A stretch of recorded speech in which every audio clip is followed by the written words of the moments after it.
যখন কোনো মানুষের মৃত্যুর সময় উপস্থিত হয় তখন তার কাছে 4 জন ফেরেশতা এসে উপস্থিত হয়। প্রথম ফেরেশতা তখন আসে যখন তার আত্মা নিঃশ্বাস পর্যন্ত চলে আসে। তাকে প্রশ্ন করা হয়, আজ তোমার শক্তিশালী শরীর কোথায় গেল? যখন আত্মা পুরোপুরি বের হয়ে যায় তখন দ্বিতীয় ফেরেশতা এসে বলে, আজ তোমার ধন দৌলত কোথায় গেল?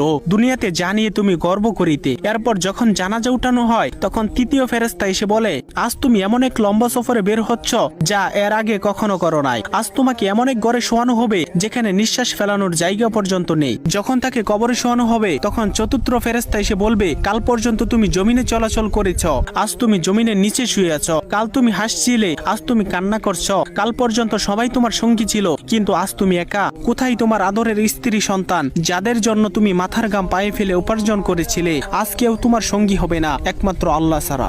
আপনি যদি আল্লাহ তাআলাকে ভালোবেসে থাকেন তাহলে ভিডিওটিতে একটি লাইক এবং চ্যানেলটি সাবস্ক্রাইব করুন এবং আল্লাহ তাআলার নামটি কমেন্টে লিখে যান।